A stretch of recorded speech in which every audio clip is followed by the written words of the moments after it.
মধ্যরাতে শেষ হচ্ছে দ্বিতীয় ধাপের উপজেলা পরিষদ নির্বাচনের প্রচারণা। শেষ মুহূর্তে ভোটারদের দ্বারে দ্বারে প্রার্থী সমর্থকরা, হিসেব নিকেশে ব্যস্ত ভোটাররাও। পাহাড় কেটে ভবন নির্মাণের প্রতিযোগিতা। সিলেটের রাজনৈতিক ছত্রছায়ায় চলছে টিলা কাটার মহোৎসব, অভিযোগ পরিবেশবাদীদের। ঠেকাতে প্রয়োজন সম্মিলিত উদ্যোগ, বলছে পুলিশ। দীর্ঘদিনেও ময়মনসিংহে সংস্কার হয়নি ট্রাফিক ব্যবস্থা। তীব্র যানজটে নাকাল নগরবাসী।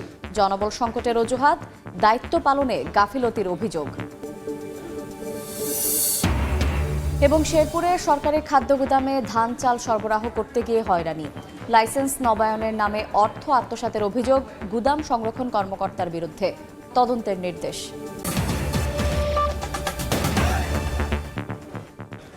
আমন্ত্রণ সময় সংবাদের নিয়মিত আয়োজন বিভাগীয় সময়ে থাকছে সপ্তাহের 7 দিন ভিন্ন ভিন্ন বিভাগের সংবাদ নিয়ে। আজ থাকছে সিলেট ও ময়মনসিংহ বিভাগ। সঙ্গে আছে আমি শায়লা রহমান ইমা।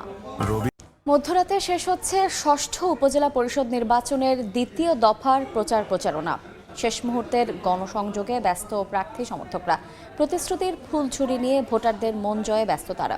আর ভেবেচিন্তে পছন্দের প্রার্থীকেই নির্বাচিত করার কথা জানান ভোটাররা।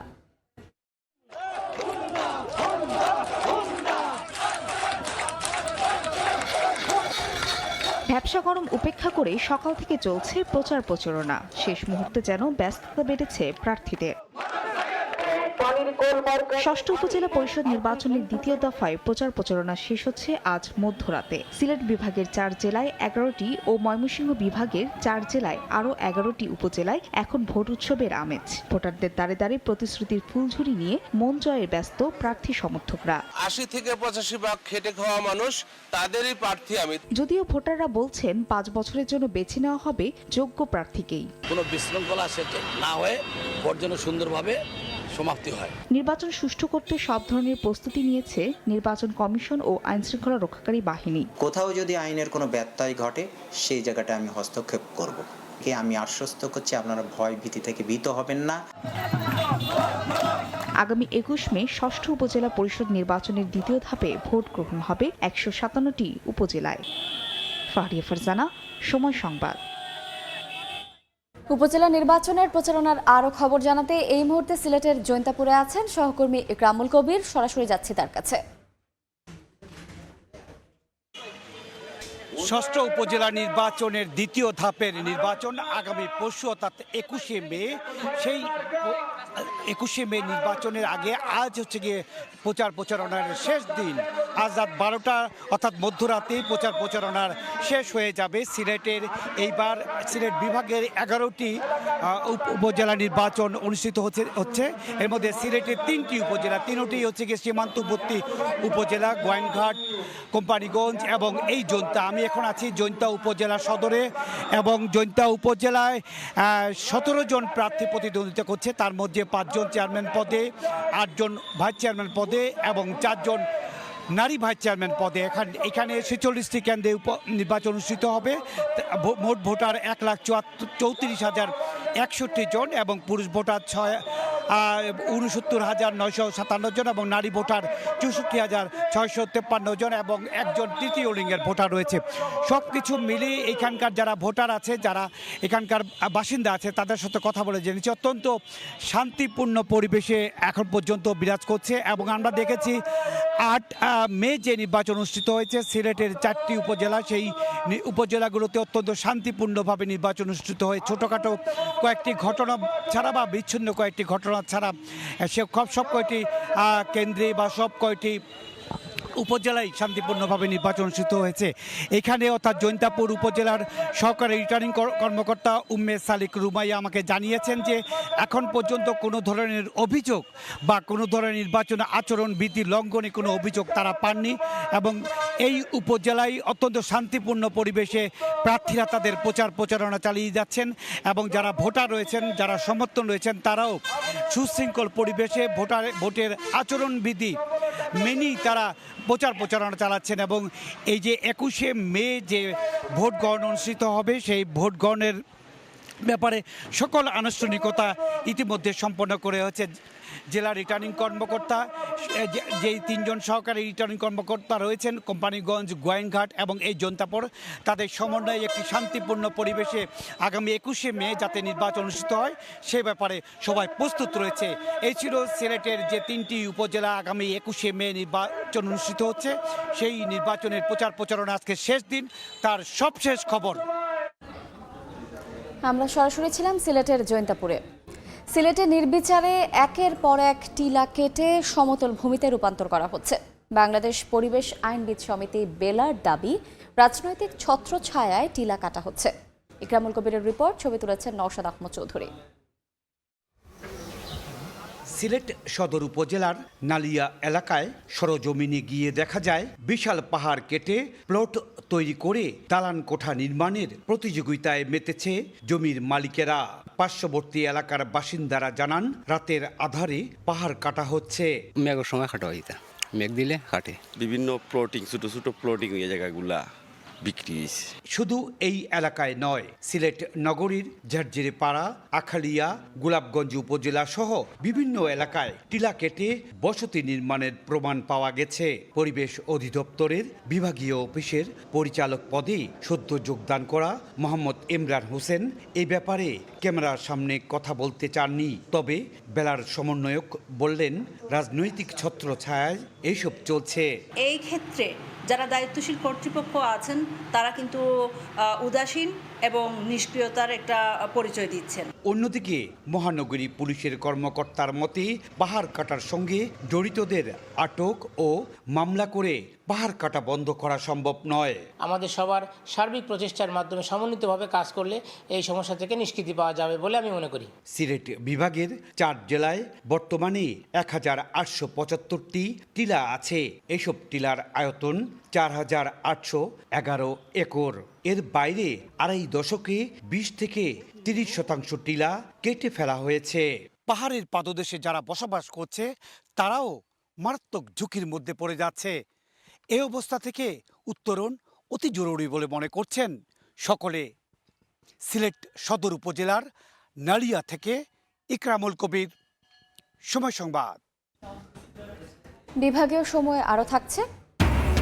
কোটি টাকার ফটিকা খাল সেতুতে শুকানো হচ্ছে ধান, সংযোগ সড়ক না থাকায় হয় না ব্যবহার। চরম ভোগান্তিতে জামালপুরের ইসলামপুরবাসী। কালের বিবর্তনে জনসংখ্যা ও যানবাহন বাড়লেও সে অনুযায়ী ট্রাফিক ব্যবস্থার সংস্কার না হওয়ায় যানজটের নগরীতে পরিণত হয়েছে ময়মনসিংহ নগরী। জেলায় 10 জন ট্রাফিক সার্জেন্টের পদ খালি থাকলেও খালি পড়ে আছে 5টি। সাদিকুর রহমানের রিপোর্ট, ছবি তুলেছেন হোসেন আলী। তীব্র যানজটে স্থবির ময়মনসিংহ নগরের ব্রিজ সংলগ্ন পাটগোদাম মোড়। জনবহুল ও যানজটপ্রবণ এই পয়েন্টে দেখা মেলেনি পুলিশের কোনো কার্যক্রম। পাটগোদাম চৌরাস্তার মাঝ পয়েন্টের পুলিশ ছাউনিতে নেই কোনো পুলিশ সদস্য। হঠাৎ সময় সংবাদের উপস্থিতি টের পেয়ে সিএনজি অটোরিকশা থেকে রাস্তায় নেমে আসেন এক পুলিশ সদস্য। এরপরই দায়িত্ব পালনে নেমে পড়েন আরও 2 জন। যানজট নিরসনে এমন দুর্বল ট্রাফিক ব্যবস্থায় ক্ষুব্ধ নগরবাসী। থাকলেও তারা এদিক ওদিকে যায়, কিন্তু যানজট হইলে তখন যে তাড়াতাড়ি গাড়িগুলো পাস করবে এরকম কোনো দেখা যায় না। আমার চোখে সহজেই পড়ে না যে বড় বড় মোড়গুলোতে ট্রাফিক ব্যবস্থা আছে। খালি মামলা দেওয়ার টাইমে ওনারা আসে, আইসাইরা মামলা দিয়া চলে জায়গায়, আর যানজট লাগে থাকে, কোনো দায়িত্ববানভাবে কোনো কাজ করে না এখানে।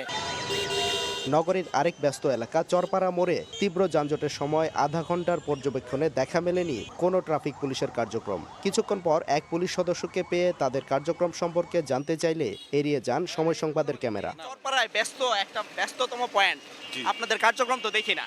আরে ভাই, আমি তো এনেই আছি। নগরীতে যানজটের কারণ হিসেবে অতিরিক্ত যানবাহন ও সরু রাস্তার পাশাপাশি নিজেদের জনবল সংকটের কথা জানায় ট্রাফিক বিভাগ। আমরা আমাদের জনবল যা আছে তা দিয়ে সর্বোচ্চ চেষ্টা করি যে সুষ্ঠু ট্রাফিক ব্যবস্থাটা ধরে রাখার জন্য। জেলায় পুলিশ পরিদর্শক, সার্জেন্ট ও কনস্টেবল সহ ট্রাফিক বিভাগের দায়িত্বে রয়েছেন 100। আইসিবি ইসলামী ব্যাংক লিমিটেডের মৌলভীবাজার শাখায় গ্রাহক হয়রানির অভিযোগ উঠেছে। গ্রাহকরা জানান, গত 2.5 মাস ধরে চাহিদা মতো নিজেদের জমানো টাকা উত্তোলন করতে পারছেন না। তবে ব্যাংক কর্তৃপক্ষ বলছে সমস্যাটি সাময়িক এবং শিগগিরই সমাধান হবে। শাহ ওলিদুর রহমানের পাঠানো তথ্য এবং ইয়ারুপ আহমেদের ছবি নিয়ে রিপোর্ট। ব্যাংকের কাউন্টারে গ্রাহকদের ভিড়, কেউ কেউ চিন্তিত, কেউ বা উত্তেজিত, তবে কারো মিলছে না কোনো অর্থ। গত 2.5 মাস ধরে আইসিবি ইসলামী ব্যাংক লিমিটেডের মৌলভীবাজার শাখায় টাকার ঘাটতি দেখা দেয়। ব্যাংক কর্তৃপক্ষ জানায়, প্রধান কার্যালয়ের সঙ্গে যোগাযোগ করে কোনো মতে ব্যাংকের লেনদেন চালু রাখা হয়। তবে গত কয়েকদিন ধরে কোনো টাকা পাওয়া যাচ্ছে না। গ্রাহকদের অভিযোগ, নিজেদের জমা টাকা উত্তোলনে প্রতিদিন হয়রানির শিকার হতে হচ্ছে তাদের। এতে জরুরি প্রয়োজনে তৈরি হচ্ছে অর্থ সংকট। বিগত 2.5 মাস ধরিয়া ব্যাংকে কোনো ধরনের টাকা দেন বিক্ষোভের মতো মানুষ দাঁড়াইয়া আছে, কিন্তু তারা এই যে আপনার কালকে পরশু এ সমাধান ওই জীব ক্যাশ সংকট হয়েছে, এইগুলো আমাদের তো টাকার প্রতিনিয়ত সমস্যা। আমরা যখনই আসি আপনারা ম্যাক্সিমাম 5 থেকে 10,000-এর উপরে কোনো ইয়ে দেওয়া হল না। ওনারা কিন্তু দিতে পারতেছে না, যাদের 15 লাখ আছে 20 লাখ আছে ওদেরকে 10,000 দিতেছে, তাও ডেইলি না, নিয়মিত না। সংকটের বিষয়টি স্বীকার করে ব্যাংকটির শাখা ব্যবস্থাপক জানান, সাময়িক সময়ের জন্য গ্রাহকদের সমস্যা হলেও শিগগিরই সমাধান হয়ে যাবে। সমস্যাটা বেশি দিন থাকবে না, সাময়িক অসুবিধা হচ্ছে কাস্টমারের, এই জন্য আমরা আন্তরিকভাবে দুঃখিত। আইসিবি ইসলামিক ব্যাংক লিমিটেডের মৌলভীবাজার শাখায় 8 শতাধিক গ্রাহক রয়েছে। সময় সংবাদ, মৌলভীবাজার। সরকারি গুদামে চাল সরবরাহ করতে আসা মিলারদের লাইসেন্স নবায়ন করে দেওয়ার নামে লাখ লাখ টাকা হাতিয়ে নেওয়ার অভিযোগ উঠেছে শেরপুর সদর উপজেলার খাদ্য গুদামের সংরক্ষণ ও চলাচল কর্মকর্তার বিরুদ্ধে। এ নিয়ে খাদ্য বিভাগের কাছে লিখিত অভিযোগও করেছেন মিল মালিকরা। শহীদুল ইসলাম হীরার পাঠানো তথ্য এবং বাবু চক্রবর্তীর ছবি নিয়ে রিপোর্ট। 7 মে শেরপুরে শুরু হয় চলতি মৌসুমে সরকারি পর্যায়ে ধান চাল সংগ্রহ অভিযান। তবে নানা অনিয়ম ও দুর্নীতির অভিযোগ উঠেছে সদর উপজেলা খাদ্য গুদামের সংরক্ষণ ও চলাচল কর্মকর্তা মিজানুর রহমানের বিরুদ্ধে। কৃষকদের অভিযোগ, ধান সরবরাহ করতে আসা কৃষকদের নানাভাবে হয়রানি করেন মিজানুর। এমনকি তিনি ধান কেনেন দালালদের কাছ থেকে। খালি মনে করেন সিন্ডিকেট নিয়ে আর খালি কাজ কাম করে ধান ভিজা আছে, এটা অনেক ধরনের বিবৃতি করে আমাদেরকে তাড়াইয়ে দেয়। শুধু কৃষক নয়, দুর্নীতির অভিযোগ করেছেন মিল মালিকরাও। তারা জানান, নতুন লাইসেন্স করার জন্য অনেক মিল মালিকের কাছ থেকে লাখ লাখ টাকা হাতিয়ে নিয়ে কাজ করেননি মিজানুর। সর্বমোট 10 লক্ষ টাকা এই এসময় মিজানুর রহমান সাহেবের আমি দিছি, দেওয়ার পরে সে আমার লাইসেন্সও দিতেছে না, সে আমার টাকাও ফেরত দিতেছে না। তবে অভিযোগ অস্বীকার করে এ নিয়ে কোনো বক্তব্য দেবেন না বলে জানান অভিযুক্ত মিজানুর। আমি আমার ঊর্ধ্বতন কর্তৃপক্ষের অনুমতি ছাড়া কোনো সাক্ষাৎকার দিতে পারবো না, কারণ আমি চাকরি করি। আর তদন্ত করে ব্যবস্থার আশ্বাস খাদ্য অধিদপ্তরের মহাপরিচালকের। বিভাগীয় ব্যবস্থার জন্য যেতে হয় তাহলে তাদের বিরুদ্ধে বিভাগীয় ব্যবস্থা নেওয়া হবে। সেই ক্ষেত্রে তদন্ত করার পরে যেটা যদি প্রমাণিত হয় আইনানুগ ব্যবস্থা নেওয়া হবে। খাদ্য বিভাগের তথ্য মতে চলতি বোরো মৌসুমে শেরপুরে 10,366 মেট্রিক টন ধান ও 22,261 মেট্রিক টন চাল সংগ্রহ করবে সরকার। 31 জুলাই শেষ হবে সংগ্রহ অভিযান। সময় সংবাদ, শেরপুর। 150 বছরের ইতিহাসে পুলিশের সেবা এখন সবচেয়ে ভালো বলে মন্তব্য করেছেন পুলিশ মহাপরিদর্শক চৌধুরী আব্দুল্লাহ আল মামুন। দুপুরে সিলেটে পুলিশ সুপারের কার্যালয়ে এক অনুষ্ঠানে তিনি এই মন্তব্য করেন। বাংলাদেশ পুলিশ বাহিনীর প্রতিটি সদস্য একটা পেশাদার বাহিনী, 150 বছরের পুরনো বাহিনী। যে কোনো ভুল ত্রুটির বিষয়ে এই পুলিশ বাহিনী কিন্তু জিরো টলারেন্সের নীতি গ্রহণ করে থাকে। দীর্ঘদিন যাবৎ এই মানুষকে, এদেশের মানুষকে, এদেশের নাগরিকবৃন্দকে সেবা দিয়ে আস্থার জায়গা অর্জন করেছে এবং আমি আমার সহকর্মী যারা আছে তাদের অকুণ্ঠ সমর্থন, আমার যে কমান্ডের প্রতি তাদের যে আনুগত্য সম্পূর্ণরূপে এটা পেয়েছি। সংযোগ সড়ক না থাকায় ব্যবহার অনুপযোগী হয়ে পড়েছে জামালপুরের ইসলামপুরের ফটিকাখাল সেতু। 2023 সালের 3 জানুয়ারি ইসলামপুর উপজেলার পচা বহলা ডেবরাপেইচ সংযোগ সড়কের ফটিকাখালের উপর 96 মিটার দীর্ঘ সেতু উদ্বোধন করা হয়। তবে সেতুর পশ্চিম পাশে 6 কিলোমিটার সংযোগ সড়ক নির্মাণ না করায় কোনো যান চলাচল করতে পারছে না। অবশ্য শিগগিরই সংযোগ সড়ক নির্মাণের আশ্বাস স্থানীয় সরকার বিভাগের। শিক্ষার্থীদের কুরুচিপূর্ণ মন্তব্য ও নানাভাবে হয়রানির অভিযোগ উঠেছে জামালপুরের Sheikh Hasina institute of health টেকনোলজির প্রভাষক শাহ মোহাম্মদ মোখলেসুরের বিরুদ্ধে। এর প্রতিবাদ ও অভিযুক্ত শিক্ষকের অপসারণের দাবিতে সকাল থেকে ক্যাম্পাসে বিক্ষোভ করেন শিক্ষার্থীরা। এ সময় আন্দোলনকারীরা জানান, শাহ মোহাম্মদ মোখলেসুর শ্রেণীকক্ষে, হোস্টেলে অবস্থানরত ছাত্রীদের নিয়েও প্রায়ই আপত্তিকর মন্তব্য করেন। কেউ প্রতিবাদ করলে হুমকিও দেন তিনি। পরে দুপুরে প্রতিষ্ঠানের অধ্যক্ষ এ নিয়ে ব্যবস্থা গ্রহণের আশ্বাস দিলে 1 সপ্তাহের জন্য আন্দোলন স্থগিত করেন শিক্ষার্থীরা। নো হেলমেট নো ফুয়েল স্লোগানে নেত্রকোনায় গণসচেতনতা বাড়াতে কর্মসূচি পালন করেছে পুলিশ। এ উপলক্ষে জেলার বিভিন্ন তেলের পাম্পে ফেস্টুন টাঙিয়ে ট্রাফিক বিভাগের পক্ষ থেকে গণসচেতনতা তৈরি করা হয়। দুপুরে জেলা শহরের মোনাকো ফিলিং স্টেশনে অভিযানে যান পুলিশ সুপার। এ সময় হেলমেট ছাড়া মোটরসাইকেল আরোহীদের সচেতন করেন তিনি। এ সময় তিনি বেশ কয়েকজন আরোহীকে হেলমেট উপহার দেন, পাশাপাশি নিয়ম মেনে তেল বিক্রির জন্য ব্যবসায়ীদের সতর্ক করেন।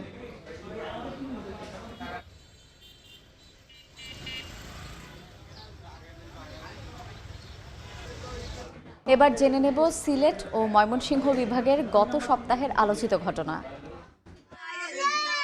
12 মে গভীর রাতে ময়মনসিংহের হালুয়াঘাটের সীমান্তবর্তী ধোপাজুরি পাহাড়ি এলাকায় স্তূপ করে রাখা শস্য ছেলেকে নিয়ে পাহারা দিচ্ছিলেন কৃষক আলতাফ উদ্দিন। হঠাৎ পেছন থেকে বুনো হাতি তাদের আক্রমণ করে। তাৎক্ষণিকভাবে ছেলে হানিফ দৌড়ে পালাতে সক্ষম হলেও আলতাফকে আঘাত করে জখম করে হাতিগুলো। পরে এলাকাবাসী তাকে উদ্ধার করে স্থানীয় হাসপাতালে নিয়ে গেলে চিকিৎসক মৃত ঘোষণা করেন।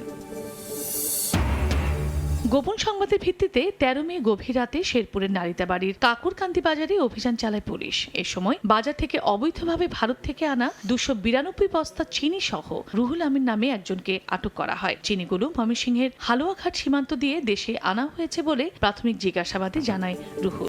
বিভাগীয় সময়ের শীর্ষ সংবাদগুলো জানিয়ে দিচ্ছি আরেকবার।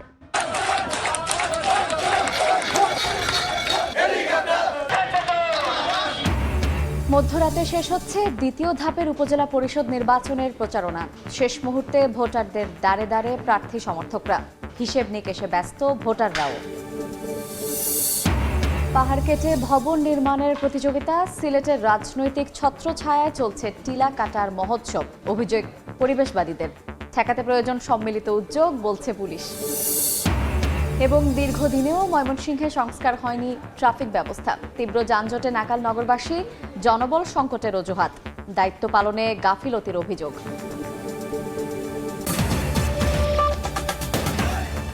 এই ছিল বিভাগীয় সময়ে। আগামীকাল থাকবো বরিশাল বিভাগের আয়োজন নিয়ে। এরপর আন্তর্জাতিক সময় নিয়ে সঙ্গে থাকবেন ওমরিনান। আপনাকে ধন্যবাদ। আন্তর্জাতিক সময় নিয়ে ফিরছি কিছুক্ষণ পর, সঙ্গে থাকুন সময়ের।